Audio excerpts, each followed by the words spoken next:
Good evening, everybody. We're talking about bees tonight.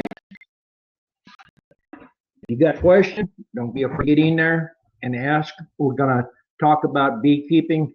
It's simple, it's easy, it's common sense. And one thing I want to bring up tonight is this is the most important thing you can get. This is a hive tool. Most important thing. First, you want to know about this thing is this thing is going to hurt you or even kill you. First thing I do when I have students is you see this edge right here? I'm banging my fingers on it. I've rounded the points here. On this other end, I dull this. Every single hive tool I've seen in the last 15 years is very sharp, and if you fall, you'll cut yourself. And at the very least, manipulating a hive with a sharp tool like this is going to nick your frames, and if you nick a frame, you're going to get a sliver up under your fingernail. I happened to work on some frames 2 weeks ago, and you can see there is a finger right here, got a sliver under it. That's from using a sharp hive tool and not paying attention. This is one thing I like to talk about tonight. Most people use a J hook, which is in a configuration where they use to pry it up. If you have to do that, more than likely, you got your hive in there and you're not working it often enough. You shouldn't have to pry. I work my hives most of the time with just my fingers. The hive tool you can use to pop a frame out with. So going there, the next thing you want to do is to find your equipment. Hi, Don. How are you tonight? Oh, pretty good. Did you see where I was talking about the hive tool? Yep, I've been on a few minutes now. Okay. I don't know if you can see. Here's where I learned the hard way. You can see I've got a scar right down here. That's from a real sharp hive tool. And a lot of people wear painter's pants or carpenter's pants, and they'll stick this in that pocket on the side. If you slip and fall in your bee yard, this will lay that main vein open in your leg. And if you're working by yourself, you could get killed, die. So that's the main thing I want to talk tonight. Buying a starter kit is not a good idea. Buy your beehive a la carte.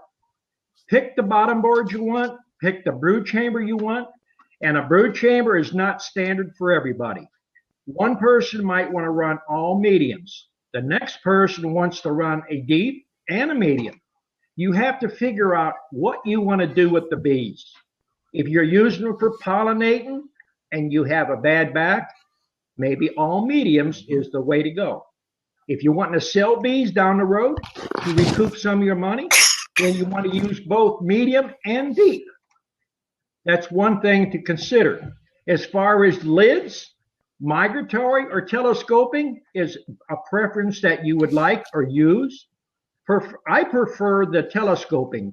They seem to lay a lot flatter. Your migratory is good if you're going to move hives because you're saving 3 inches between hives. Evening, Good evening, Dawn. Can you hear me?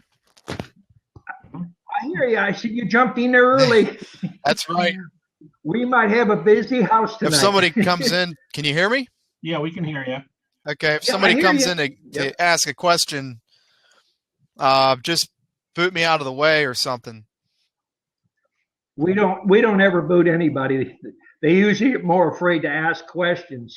But we're just doing basic stuff tonight. People that buy a starter hive, they usually get things in there they don't really need.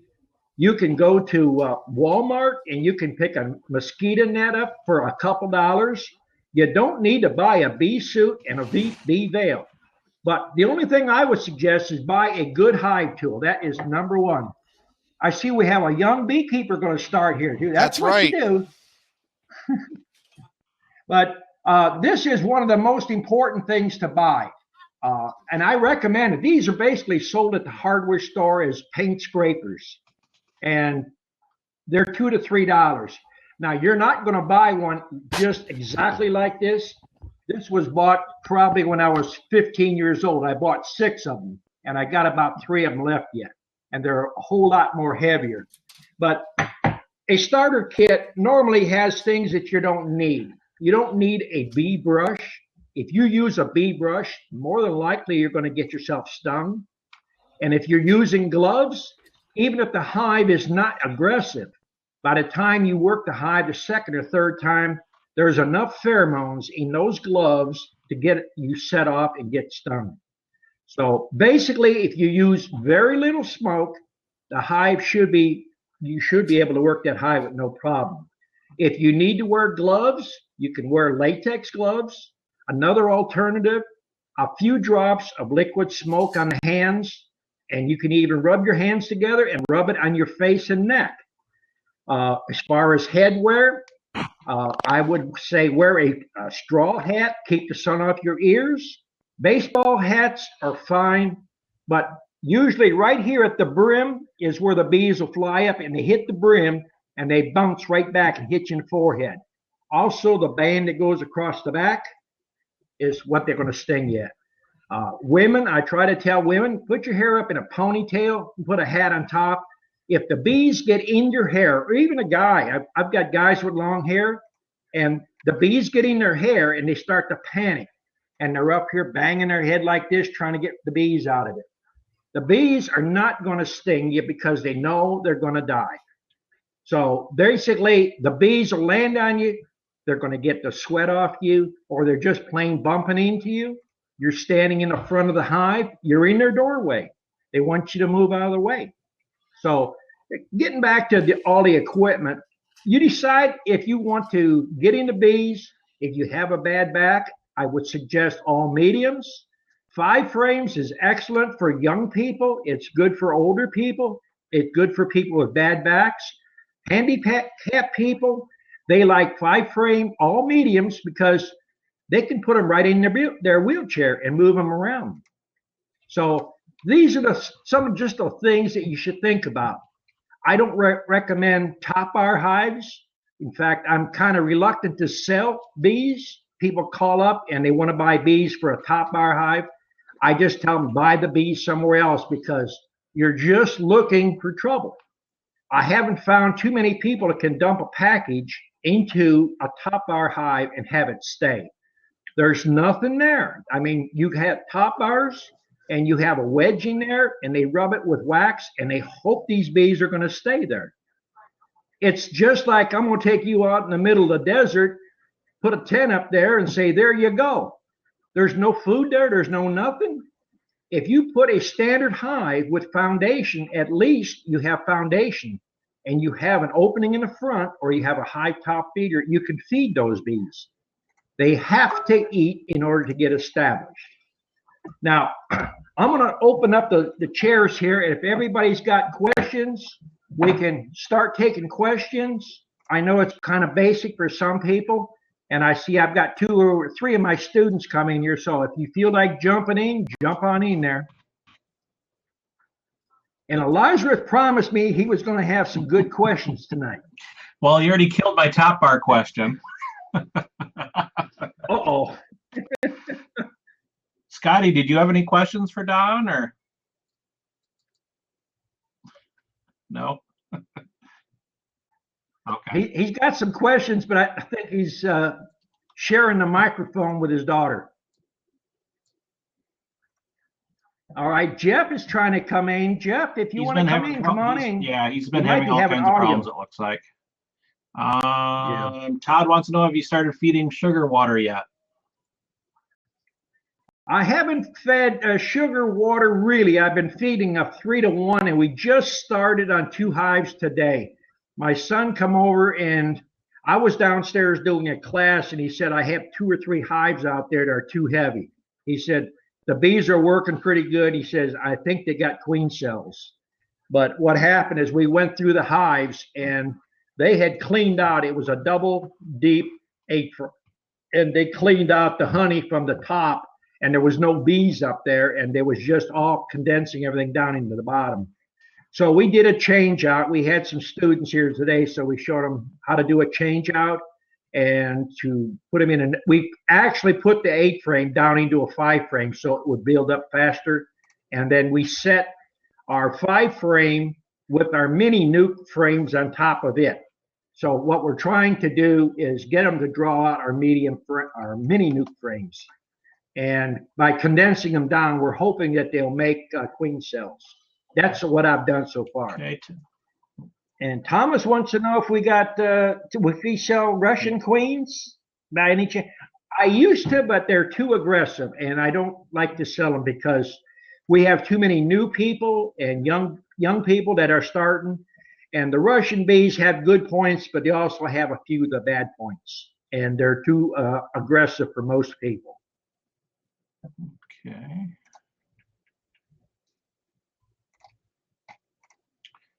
Don, one of my questions tonight was going to be, what other non-traditional hives have you tried? Like the AZ, the National, any of those? I have not tried them. I've been to places where people have tried them. You have to think about the commercialization or the honey processing. And the most of them are taking off like the Ware hive. It's similar to the Langstroth hive, and the AZ hive actually there's a man from Slovenia come over here. He's actually does those, and it's like the National in the UK. They're all basically about the same, but you have to look at what you're trying to do. Are you trying to do pollinating for yourself, for your own garden, or are you wanting to commercialize to produce honey and to sell nukes? So those are the things you need to think about. Top bar hives, I don't like to throw water in anybody's ideas, but building a top bar hive basically takes the same amount of energy and the same amount of money, and it's harder to keep them in there. Now, most of them, if you're not familiar with a top bar hive, there's no real standard. It's a Kenya hive, and it's altered, and it's basically anywhere from 14-inch top bar, and it tapers in like a feed trough to a V. And there's no place to set the frame other than inside the hive. So if you want to pull 3 frames out, you either have to have another box to set them in or have 3 friends that's going to stand there. And they're hard to do any kind of inspections. They're hard to feed. If you try to feed them on the inside, you end up having either a jar inverted and you end up having syrup run out the bottom, and then the hive gets robbed out. It's just hard to establish them for a commercialized venture.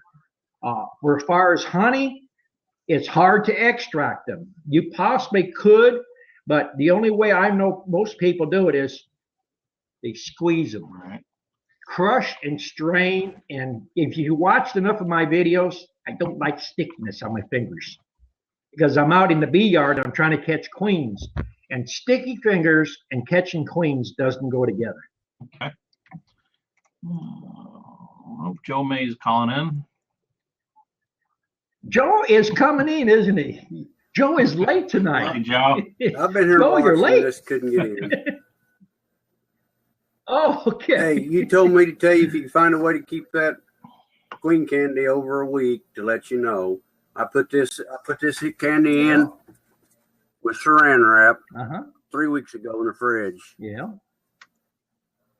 Okay. Is it nice and pliable? Now, when you squeeze it, do you have any residue on your fingers? Okay. As long as you can squeeze it, but it's not overly squeezable, it's too soft, you should be able to use it. I don't want to promote Tupperware, but I get into my wife's Tupperware, and I usually make up a batch and use that. But we try to make a size of a softball, and that will last maybe 4 to 6 days. I don't try to make it too far ahead because the queen candy is the time release for that queen. It's like a time release door. If it gets too hard, the queen is not going to get out when she should. If it's too soft, it's going to run. It could coat the queen. It could damage your queen. So I did a video on that, and to learning to make queen candy right takes a little practice. Well, I put that in there 3 weeks ago in the fridge. Now you gotta let it warm up before you can use it, but it's about the same consistency as the day I made it. That's good on that. Got a question on shipping queens. If you're shipping queens, it's going to take over 3 days to get there. You have to do anything special other than put the wax paper over the queen candy? Well, I've shipped queens just about everywhere, and most of the time they're either going to get there in 2 to 3 days. I've had them go as long as 10, 14 days. There's enough candy in there because you only got about 7 or 8 bees in there. If the candy's made right, you shouldn't have a problem. And when we ship 8 or 10 or 15 or 20, even no matter how many we ship, we usually use flat rate boxes. And I go over to the kitchen and run my finger under the water, and I get my finger wet and I drag it across the screen. I don't want to pour water in there, just enough water that collects on my finger and rub it on that cage, the screen wire. And as long as you coat a bunch of those little squares, that's enough for 3 to 4 days because the candy has enough moisture. I'm just giving them a little extra because sometimes we're shipping in May and June. And if they're going in a hot truck for a day or two, that little bit makes a difference. I run about 14 pounds of foundation this week. It worked out real well. And what about, it's been in the, around 70 here for, a couple, 3 days. Is it too much to community feed a little bit of sugar syrup, maybe 3 to 1? Well, I would, if you're getting up to 70, now remember the temperature is going to drop. We're supposed to hit 70 in a day or two, but we're going to drop in the 30s for another week to 2 weeks. You remember me saying I made a bunch of splits and we had that record Easter freeze? Keep that in mind. If you're making splits and you're trying to do things too early, you're going to end up losing. I wasn't going to make any splits. I just thought about maybe feeding a little bit community to give them a little bit of pizzazz to them. I didn't know if that was too early or not. If you get too much of that pizzazz, they're going to start to expand that group out, that cluster. And then what happens is you think you're doing them good, and we get 3 days or 4 days of real cold weather, and then they close the cluster back up. Everything on the outside of that cluster is going to chill. That's called chill brood. The next day or two, you see them hauling it all out. You not took 1 step forward, you took 2 or 3 back. You can sure knock the populations down doing that. What I would do is just leave them alone for another, we got 22 days, I guess, to spring. At the most, 10 more days, start feeding them. I put a real heavy syrup on 2 hives out there to see if they're taking it, and they stuck their nose in it a little bit, and they moved on. They didn't seem to want it. The bees usually tell you when they want it. They was bringing a lot of pollen in. We're getting yellow and reddish looking pollen and a little bit of blue pollen coming right now. One more question. In the fall, I turned all my hives to face south, whether that was necessary or not necessary. Like get 2 or 3 days where it's cold and they're not flying. Can I turn them back around? They'll reorientate when they come out of there since they've been in there for 2 or 3 days. We'll mess them up or not. Well, as far as direction, I've had professional people come here and tell me all the things I'm doing wrong. I've run my hives facing every direction I can think of. I have them in places where you shouldn't put bees, according to experts. Everybody has their opinion. If you're facing them south, more than likely, when I come out and look at your beehives, I can tell you what side the honey's going to be on and what side the brood's on. And for what you're telling me, the west side is the side where the brood. The left side is going to be, when you're standing behind the hive, the left side is where the honey's at. Now, I'm doing what I call common sense. Now, if you stop and think about it, the bees need heat. They put it on the western side of the beehive where the heat hits it in the afternoon. It's like a nursery. They build up the heat. They build brood fast. See, common sense is what I'm trying to teach. Think things out. I had students here today, and they brought some questions up, and I said, First, what is the person selling you? Second, think it over. If it doesn't make much sense, it probably is not. Everything I'm putting out here is basically think it over and it works. It's Well, not, I don't have an answer for everybody's question, but learning to make a lot of mistakes and what works and what don't work, I want to pass on to you. yeah. Well, typically on my hive stands, I run opposite. The entrance facing one way and the next box facing the other one. But in the fall, I turn them all south. I guess my question is, will it mess them up if I turn them around after they've been in there for a couple cold days? Will they reorientate all right? No, they're probably going to hang on the back of the box.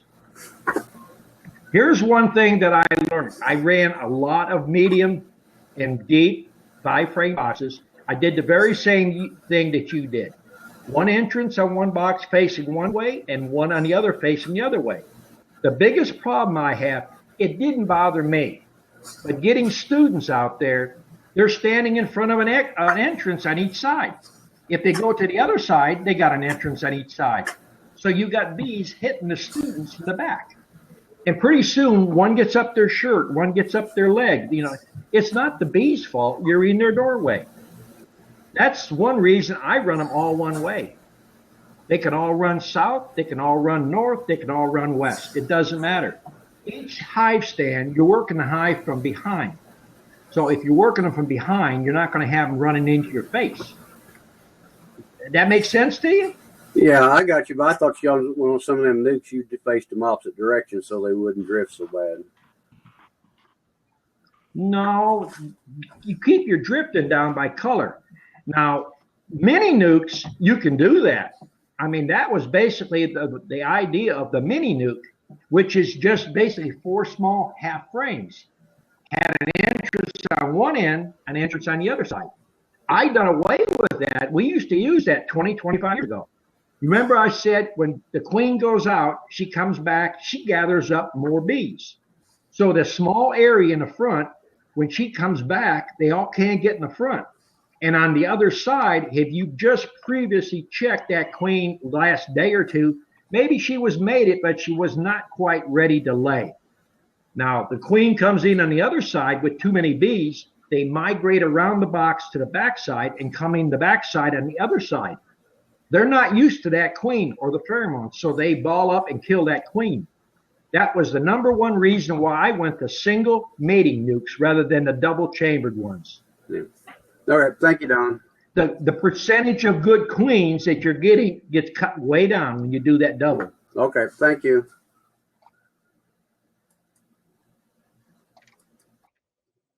Okay, I got some questions for you coming up. Thomas, let me post it for you. Thomas asks, when do the bees start swarming? He is in upstate South Carolina. Well, the bees will start swarming when in the springtime, when they get overcrowded or they get honeybound. And if you're running them in a single story, they will get that one way or the other. So the reason that people throw supers on, they're trying to collect honey. And when a hive gets ready to swarm, it's at its peak in population or capacity. That's the main reason of the bees swarming. But I do it on purpose. I keep them crowded so they get overpopulated or get honeybound, and then we can cut cells. Thomas asks, what is your preference for making queens, using queen cups or just splitting off new larvae and bees into a nuke? I like to have a ripe queen cell. That way I got a queen back in that box within 24 hours, 36 hours in that time frame. If you put just bees and brood, you've lost 5 weeks, 6 weeks there. Because if you put brood in there, you've got from the time you put it in there, 16 days from egg to a queen. Then you got 3 to 4, maybe 5 days till she flies out and mate, weather permitting. Then you got from that point 21 days before you see the first population hatching bees. So a ripe cell puts you down the road a lot Have you ever tried a cloak board, Don? Well, that's good to take a large hive and, reduce it to a smaller area. For what we're doing here, it's kind of being practical. We either keep them crowded or we run them double deeps for shaking packages, or we'll throw supers on just to collect the honey. Okay. Here's one, Flatwood Organics. I have 3 out yards. I raise my own queens and bees. From time to time, should I bring in an outside queen in each yard to prevent crossbreeding? If you run your yard more than 3 years, I would say definitely yes. I try to bring new stock in every year because I keep up on it really good. I want gentle bees. I want bees that I can work out there if it's drizzling rain, if it's overcast, or if it's not a warm day, and I have to catch queens. I have to do it. And if you've got bees that's going on 2 and 3 years, you've not brought in new stocking, they start getting a little angry. And the first signs of that is they're more irritable and they will attack you a lot easier. They're more defensive. Okay, I got one from Tim. Going to be moving some hives about 30 yards from where they are now. When and how is the best way to move them? I would basically move them first thing in the morning or late at night. I make splits during the day. I move them anywhere from 2 foot, 3 foot, 5 foot. My rows are spaced out about 7 to 8 feet apart, and I run in a 50-foot span. I might run 50 hives to a row. So I don't want to walk all over my yard. I don't want to get in the truck and drive 10 miles. I might move them 2 stands up, 2 stands back, or 3 boxes down, wherever is convenient, or I have an empty box. And you have to, when you move them now, you have to look at the amount of bees and kind of look at the age of the bees. And by looking at them, and you got a lot of nurse bees on there, they're more definitely, you can tell they're nurse bees from old field bees.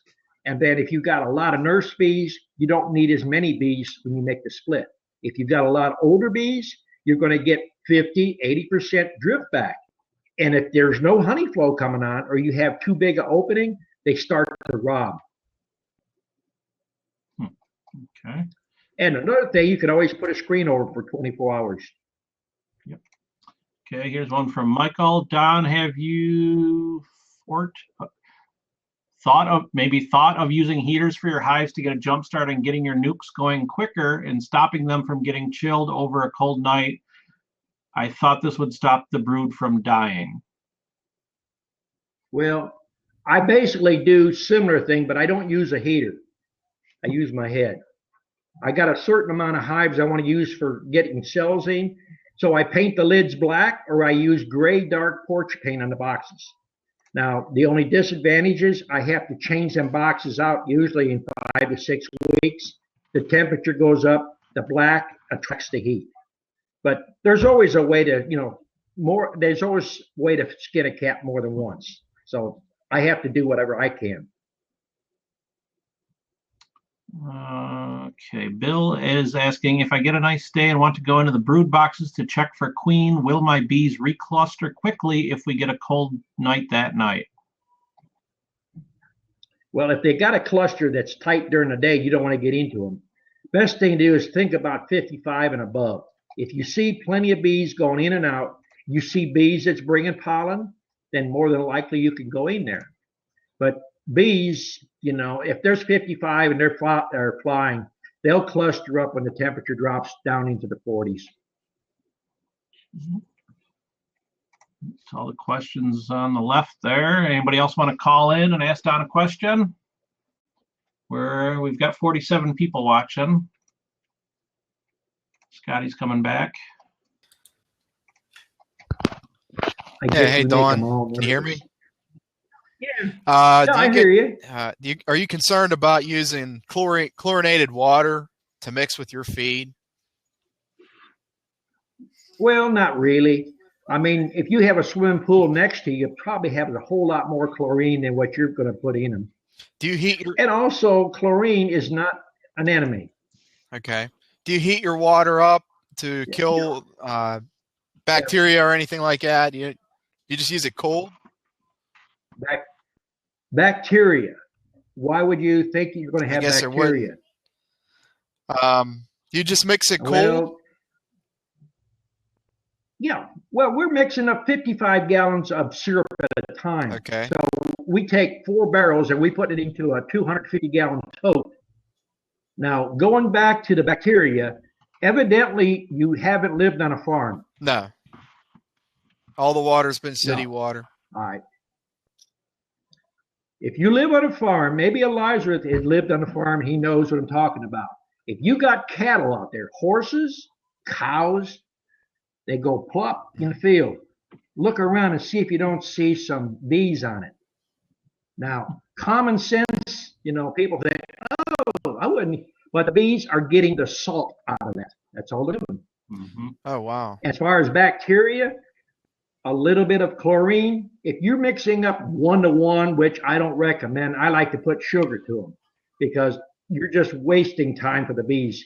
You put 2 gallons of water in there, they got to spend more energy to take the water back out before Right. they can use it. You can put a few drops of chlorine bleach into the syrup and it will not ferment. You got to keep in mind when you're making syrup up, you want the bees to collect it and consume it and process it within 3 to 4 days, especially when the temperature is in your 80 degrees. It'll start to ferment. Then the first thing you're going to notice is pooping on the hive. They call it nausea. It's getting a gut disease. So, we can talk about things like that too. I mean, I don't use no antibiotics, no tylosin, terramycin, that stuff I don't use. If my bees happen, you can use tea tree oil. Tea tree oil is a natural antifungal, antibacterial. A little bit of that in the spring, you don't get that diarrhea. You don't get that nausea. In the fall, you don't have that. I used your recipe all last year. But how long does it take for all that sugar to dissolve? I was doing it with hot water. How long does it take to dissolve with the cold water? I've seen you have. We do a barrel up in about 30 minutes. It still dissolves just fine in that cold water? Yeah. Okay. How are you mixing it up? In pitchers? Or are you mixing up 5-gallon buckets? Don. Yeah. Have you ever tried using a paint stirrer? An electric drill? When the batches got bigger, I used I got a plaster paddle on a drill, and that's what I started using, and it helped. That worked. It helped. Well, I told a lot of people, I got students that's learning to go commercial, and they want to mix up, to make a living at it. You can't stand there, and sometimes they don't have the money to build a big mixing unit. So you go to a yard sale and you pick up an old trolling motor. You throw it on there and you mix it. When you get done mixing in the 55-gallon barrel, plastic barrel, you take it off, you stick it in a bucket of water, and you run it for a few minutes. Bing, gone. That's why they call me cheap. I tell you how to fix things cheap. That's it. Thanks, Don. Yeah. Okay. All right. We're going to have Elijah. He's going to start doing some of these ebooks for me. I'm going to talk him into this because there's a lot of people who've been asking. I've had people going to do it for me, and just got to get someone out there that's got the time that wants to do it. I got a lot of recipes up here if I can get them out of the noggin. That's the hard part, getting them back again. Dean has a question. I've watched some videos of people using a heating gun to uncap honey to extract it. What's your take on that method? I done a couple of videos. One of them is called Honey on the Cheap or Extracting on the Cheap, where I show you can use a commercial uncapping knife. You can use a butter knife. You could use a fillet knife. I'm not big on using a heat gun because the minute the heat comes in contact with honey, you destroy all the natural value to it. You kill the enzymes in it. I mean, there's people that put stuff up that on YouTube that they shouldn't be putting them up. Because a lot of young beekeepers try that stuff and find out it's not what it's supposed to be.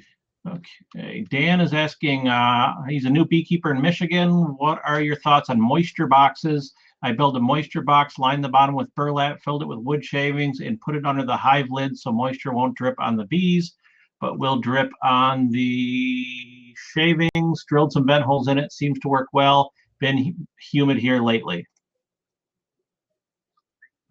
Well, the thing about the idea that sounds good, but in order for what he's saying is the moisture drips on the shavings. The shavings is probably in a separate box. It has to be above the top bars. So when it's happening, that tells me he's got too much of a sealing there. The bees are breathing, so they're making condensation.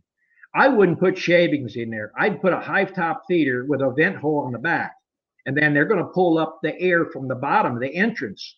If you got a 10 frame hive or an 8 frame hive with a 3-inch opening, and you've got a 1-inch opening at the top, you created a chimney effect. So the natural flow is going to flow out.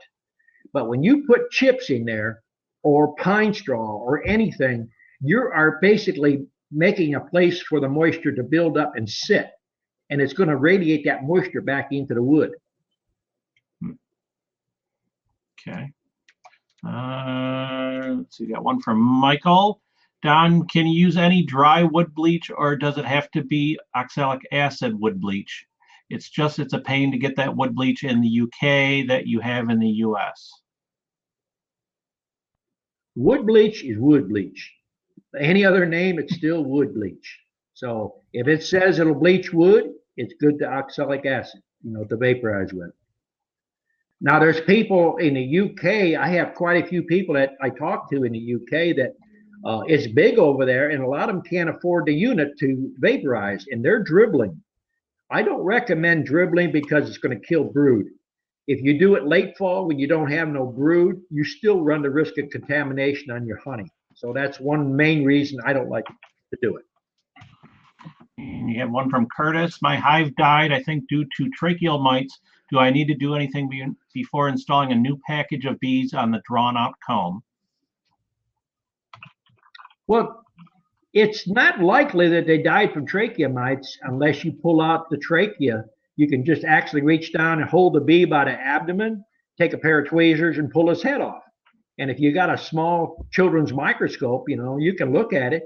You'll see the trachea that have the mites in it. But trachea mites has not been killing bees like it used to years ago. You could put menthol in if you think you got them, but small cell bees, it's impossible to have trachea mites. I haven't treated for trachea mites since the early 80s. It's not the big thing that used to be. Varroa is your biggest thing right now. And then the other things come from the varroa, your viruses.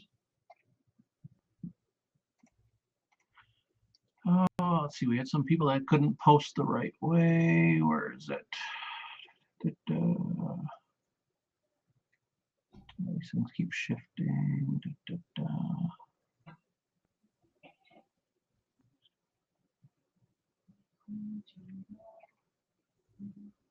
Pen and P Tax wants to know, what will you be doing in your yard the first week in April? I am thinking of coming down. We are going to be working on the bees. We're going to get our baby nukes set up, and we're going to get everything ready to start dumping packages. Hannah is one of my students. We just done a video on her about a week ago, 10 days, and we got over 1,200 views on it already. So when we do get students, we try to get them up on YouTube so they get some exposure and get their business up and running. That's all the questions that I've seen so far. We're up to 49 viewers. Anybody wants to jump in with any questions, go ahead. Either type them out or log in with the camera. Ask Don live. Jump in. You got the man on here. Ask him some questions. Okay, here's one from Thomas. What methods do you use for small hive beetle management? Well, one good thing is you can use the political signs with boric acid. That's very effective. Change them out every 30 to 90 days. If you're running 90 days, over 30 days actually, look at the ends where the corrugations are. They'll start propolizing and shut. That's the first indication you got dead beetles in there. And you can actually make a sugar cake with Crisco and granulated sugar and put a few drops of eucalyptus in there and roll it up like small little cigars, 3 inches long, probably a ½ inch in diameter, and push it in the back of the hive. It's not going to kill the beetles, but it'll sure run them out of there. Ricky? Yes, I've been running all winter, one frame, sometimes two, with bees. So I learned a lesson. Well, I didn't know anything until you was telling me about drizzling sugar. So now my bees just start to progress. So I was wondering, right now I live in Orlando, Florida. Is this a good time to feed sugar water? You should be in a good honey flow in Orlando right now. The strawberries are coming in Orlando and Tampa, St. Petersburg. The honey flow is on heavy down there. You should be having those in a minimum of 5-frame nukes right now, or even 8-frame boxes. If that queen's laying, you need to get them in a box pretty soon, or you're going to have queen cells. Oh, okay. I think Ricky must be having Yeah, I think it froze. I think it froze up on him. internet problems. Yeah. Okay. Ricky, you might have to refresh. And I put them in a 7-frame hut. We're losing you, Ricky. We can't understand you. It's breaking up pretty bad. You think if he refreshed his thing there, he might get a better signal? From a cell. You might have to type it out for us because we're not. Hey, Joe. Hey, Elijah. Hey, Don. When we start warmed up enough, we got a little bit of honey flow on. We start feeding sugar water. Can we put is that the time to put the medium from a box on top of the deeps with the mini nuke frames in it to start drawing just as soon as you start feeding sugar water? Yep. Okay. Take advantage of that honey flow. Okay.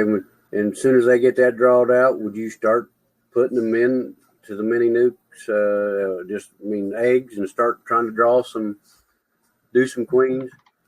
If you're gonna pull a frame out that has eggs in it, you're gonna have to put plenty of bees in there, at least a cup or a cup and a half of bees, and make sure you got a ripe queen cell. Because if you don't have a ripe queen cell and you put those bees in there, they're not going to stick in the box for one thing. And if the queen cell is a day to 2 days out from hatching, they're going to cluster around that queen cell to keep it warm, and then all that brood in there is just going to go to waste. So you basically have to really overpopulate that one piece. Hey, David. Hey, Don. This seemed like I just talked to you. Yeah. David was one of my students working today. I worked him to death. It looks like he's recovered now. Yeah. Yeah, I'm finally recovered up a little bit. Finally got home. Took me about 2 hours to get home. Yeah, it was a pretty good visit, though. I wanted to thank you, and I learned a lot today and look forward to the next trip. Good. David was actually cutting the wax and putting them in our mini nukes, and we was using a brush to brush the wax in, and he was getting it down to where it looked like it was just welded in that box, in that frame, real nice. No dripping. It looks easy when somebody's doing it, but when you do it, it's a whole different thing. Yeah, it took me a couple times, but once I'd done it a few times, I finally got the knack for it, I think. Yeah. But David almost forgot how to make foundation. He was doing good last time he was here, and he come today, and I had to reteach him. It'd been a while. I kind of forgot a little bit. Seemed like the first was okay, but then seemed like as I went on, I got worse for some reason. But well, I was watching you probably. That's what it may have been what it was. Yeah. Nikki has a question for you, Don. Can you talk about the ventilation holes? Which boxes do you put them in? I like to run all my boxes with a ventilation hole in the front, facing as the bees come into the front part of the box.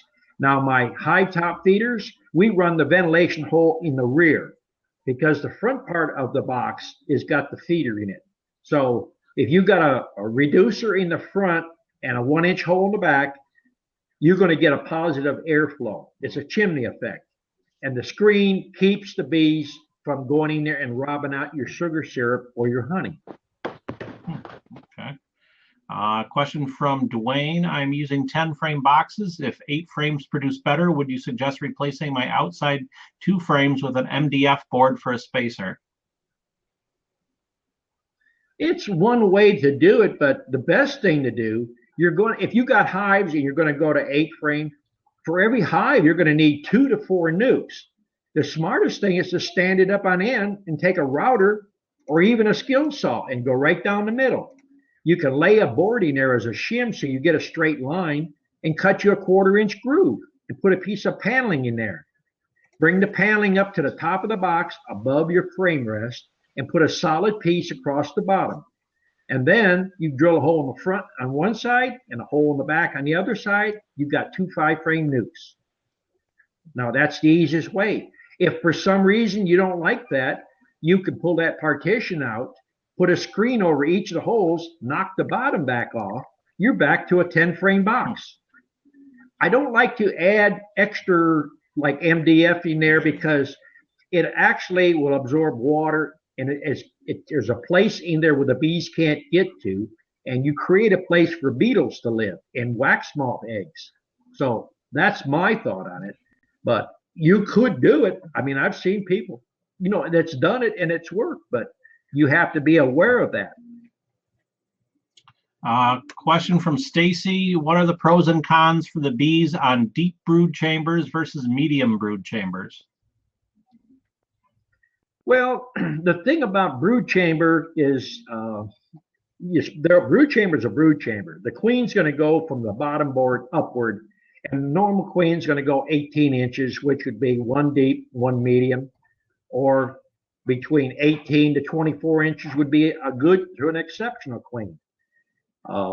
If you're going to sell medium nukes, then running mediums and deeps is the option. If you're not going to worry about selling them and you have a bad back problem, all mediums is good because you've got one size box, one size frame. Running all deeps, I've done that when I was younger. It's not a good idea because they're eventually going to fill up a deep box with honey.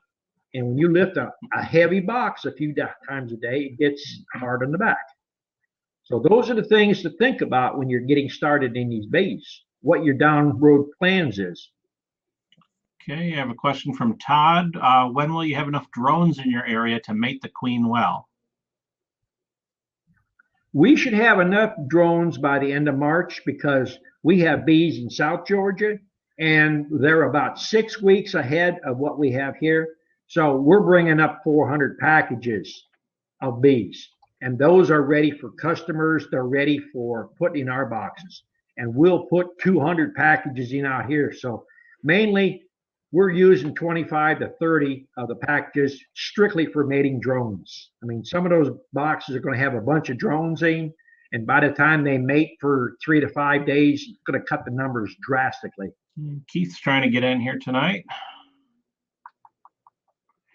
In the meantime, we have a question from Daryl. I put my nuke in an 8-frame box 10 days ago, and today I have 4 queen cups. What would you do?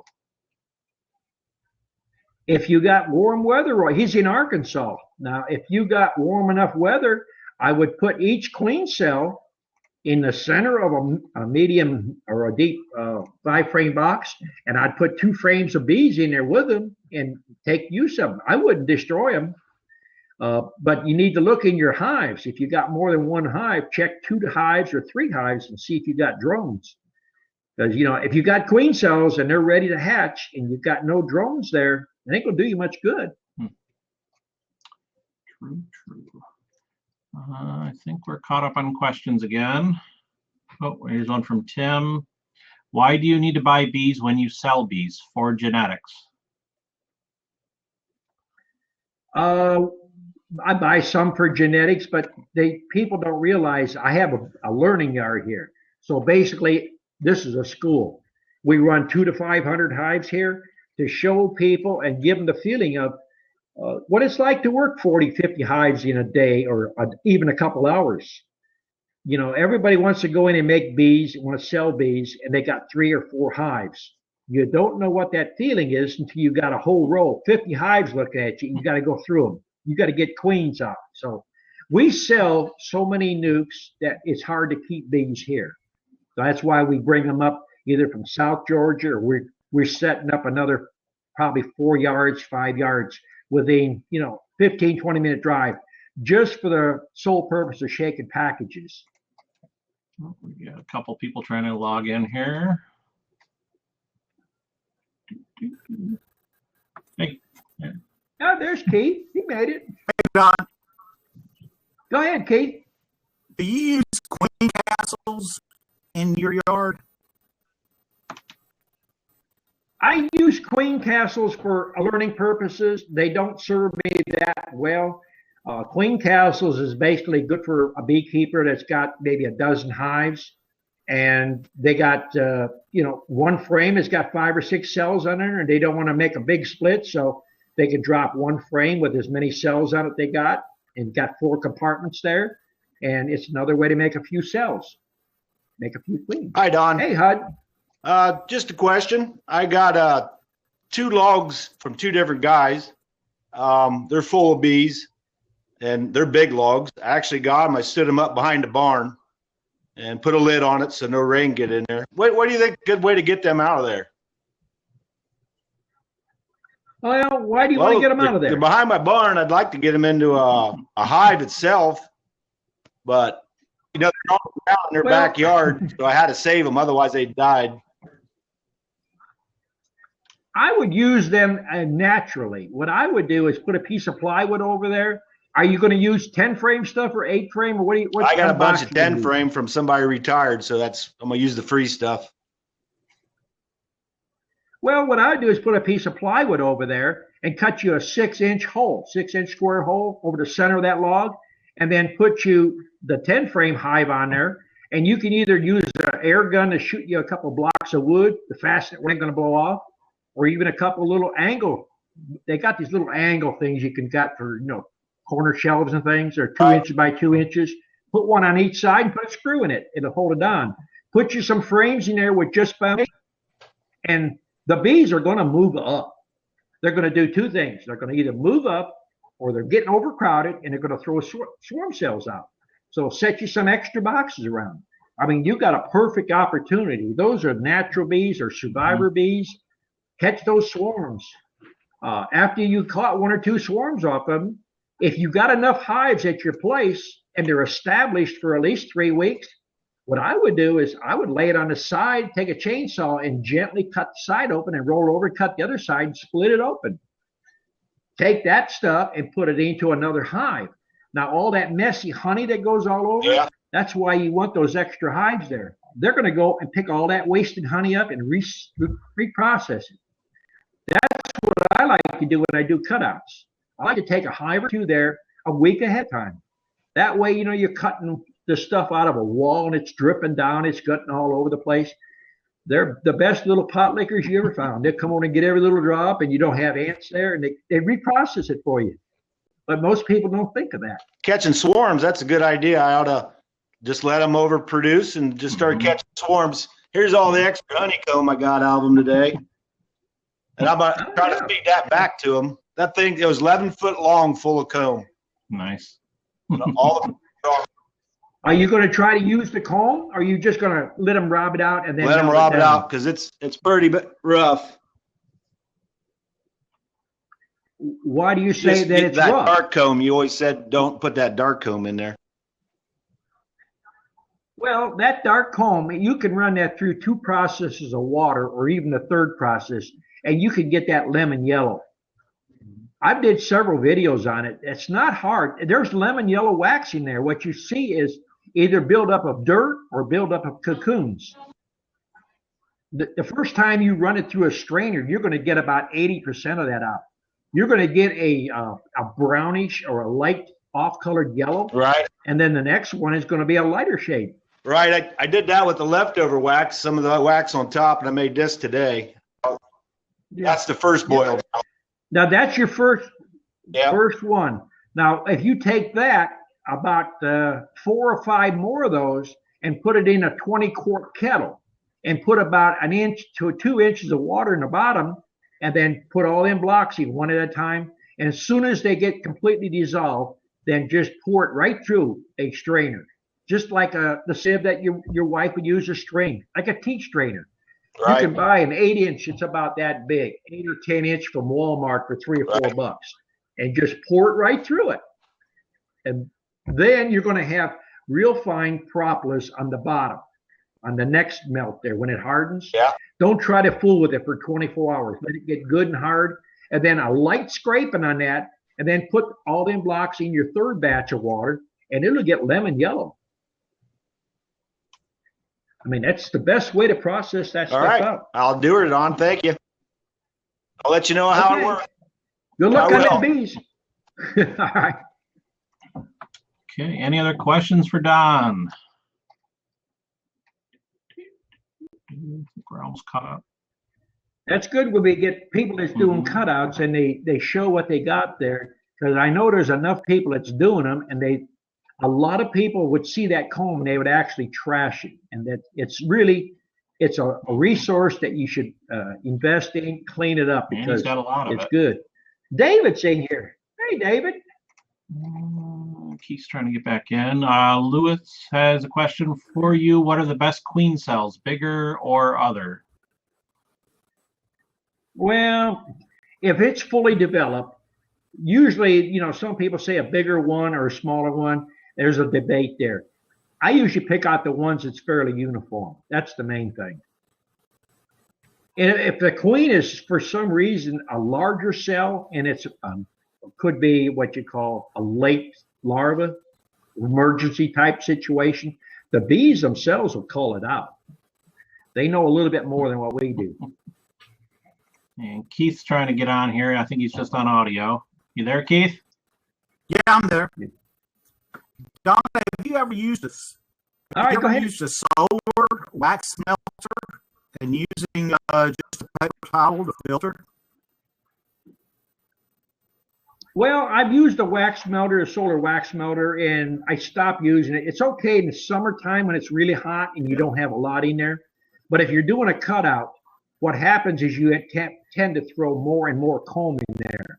I have a wax melter. We finally cleaned it out because after the 2-inch, 3-inch layer gets there, you'll have so much wax at the bottom the sun can't reach. So you totally waste it. So it's good if you keep it within a 1/2 inch, or spread your frames out to where you have them one high, as far as one frame, just spread them out. Let them melt down. And if you got a lot of cocoons, scrape it out once in a while. Well, we usually do it when we don't even use the wax melter no more, because I showed students, we cleaned it out and we got 6, 8, 10 pounds of wax out from underneath that the sun couldn't hit. And most people, after they see the black dirt on top, they scrape it and they throw it out. You're just wasting too much wax. The screen method is the best way to get all that wax. And wax is like gold. You can't replace good, clean wax. Okay, thanks, Don. Okay. Dean has a question. If a queen dies in a well-established hive, should I just give the hive time to raise another queen and leave them be? Or if I know a queen is getting old, should I rear one and kill the old one? If the queen is laying, she's not old and she's not wore out. And unless you're an experienced beekeeper, most people don't even tell the age of a queen. But if you look at the hairs on the queen's back, the older they get, they start getting bald. It's like chickens in a chicken yard. When the chickens start getting old, the roosters start pecking their heads and they get bald. Well, it's another way how the queen starts to show her age. But 90% of the time when you think that queen is too old, it's usually mites. You could take that same queen, put one frame that's got honey and some brood with that queen in a 5-frame box with 4 frames of brand new foundation, and go back there in 2 to 3 weeks and you'd say, wow, I got me a breeder queen, laying wall to wall now. What's happening is a lot of times these queens, people think that they're failing because the brood is spotty. What's happening is the bees actually are hygienic, and bees are getting mites in the cells, and the bees are hauling them out. And they think right away, we have a failing queen. Go ahead, Hans. You got a question?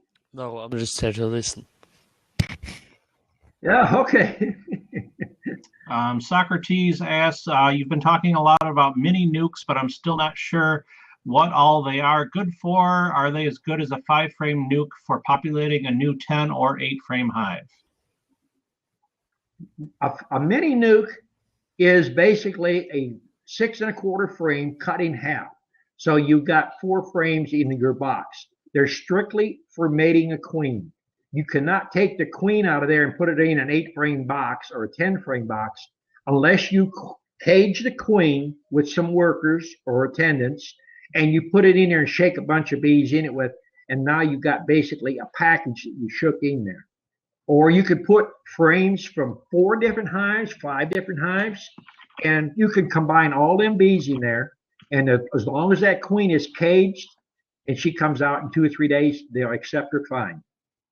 The only way a queen you can put direct into a hive introduction is if it's a virgin queen that's hatched out in an hour to 3 hours.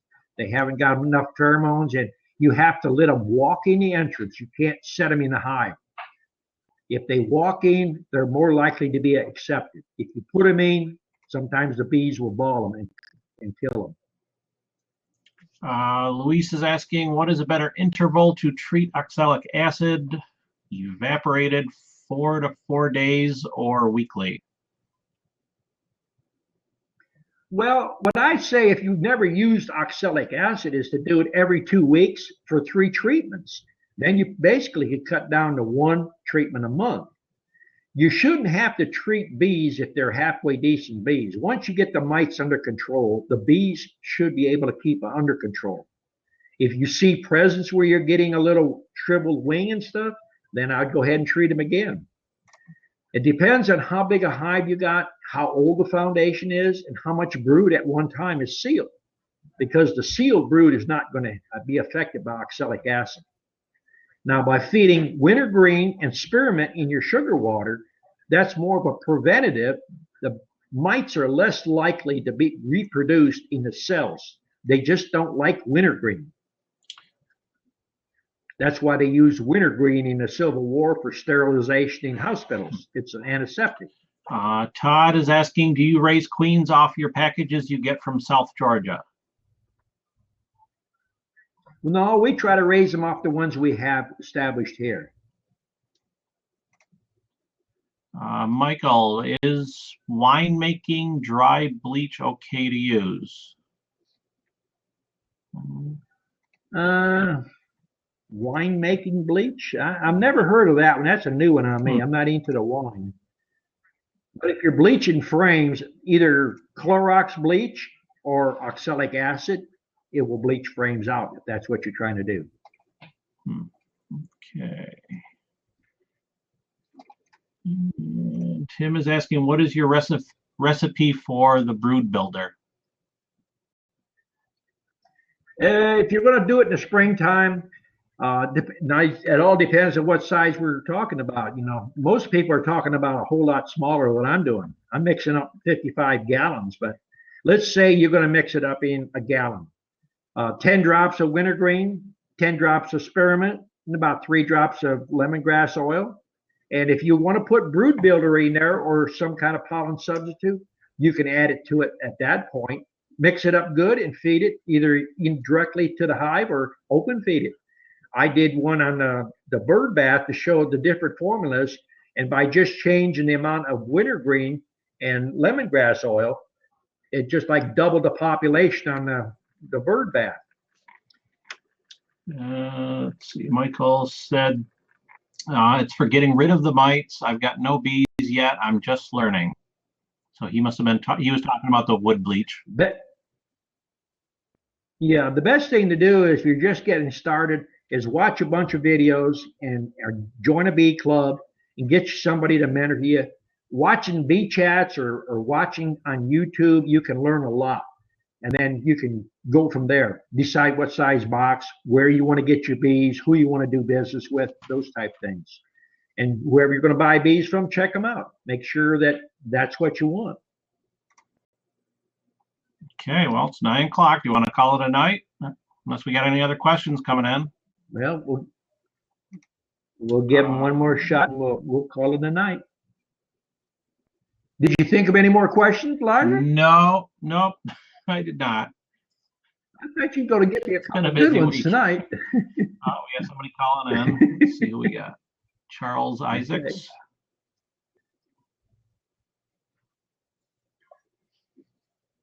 Trying to. Tim Jones is asking, no tea tree oil in the brood builder, question mark. Well, the tea tree oil, I like to use it in the spring and then late fall. I don't usually run it during the summer because I'm using other oils. Hi, Charles. Evening, Charles. You got a question? No audio. His mic is not.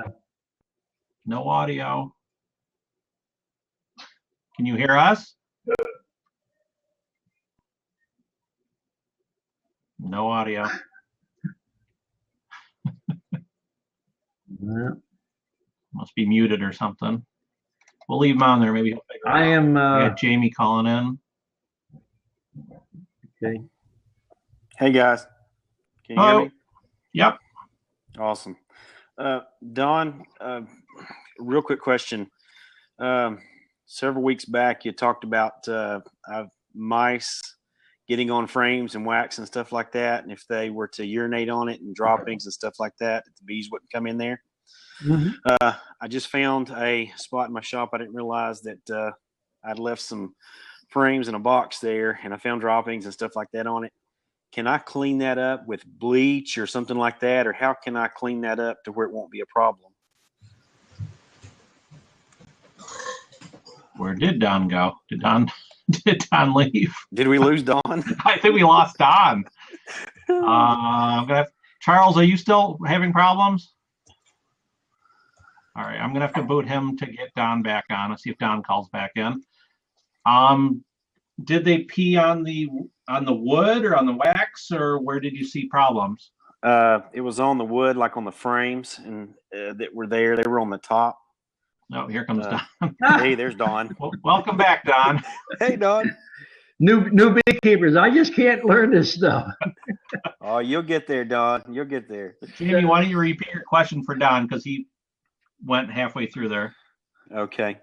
I found several weeks ago, you talked about how if there is like mice or rats get on the frames and in the box and stuff like that, and they urinate and stuff like that, that the bees won't inhabit that. How can I clean that up? Because I found some frames that I didn't realize, that they had access to, and they got on there. I found droppings and stuff like that. And so can I use bleach to clean that up, or what can I do to clean that up so I can use that stuff? You can use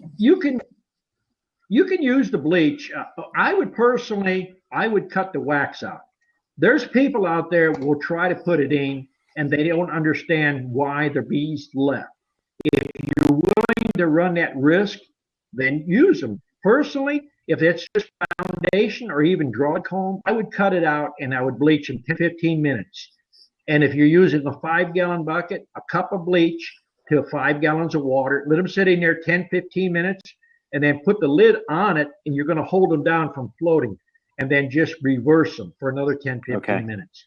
And then I would run a 8-penny nail through each hole on the sidebar to make sure that you don't have nothing in those pieces there. You should be good to go. And then rinse them off. And you'll be good to go. Another real quick question is if I've got some wax that I had some comb honey, and I was going to, do I have to let the bees rob that, any leftover honey that's on that comb before I process it, or can I just, whatever's left on it, just go ahead and process it? Will it pull off that honey whenever I pull that? It'll separate it, but if it's honey, why don't you just set it in a 5-gallon bucket, set it out by your bee yard, and let the bees rob it out. Now, one thing you can do is use a piece of rabbit wire on top of the bucket. That's going to keep those large bumblebees from getting in there and eating honey, and keep some of the wasps out there. But even if you don't do that, you could throw it in a pot and melt it, and the honey is going to mix with the water. It's going to be diluted. Any dirt is going to settle. The propolis is going to be under the wax, and you can use that wax. All right, sounds good. Did you see your video where we shot? Everybody said it was so choppy and it was so bad. You can blame that on me and say it was my fault. It's okay. You got about 1,500 views on that. Well, you're going to make me famous easy now. Well, want to show your wife you was actually working that too. there. That helped a lot.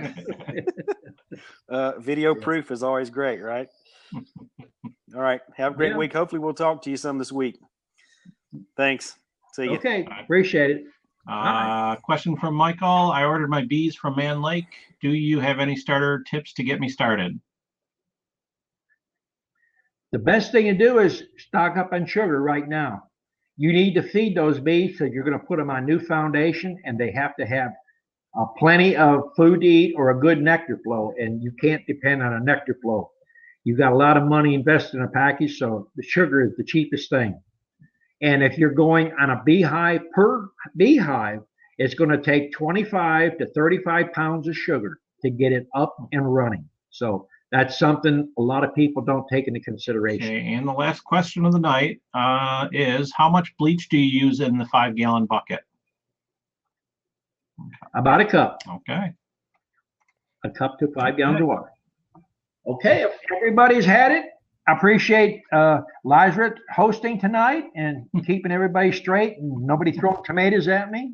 Get me back in here, and we'll see everybody next week. Appreciate it.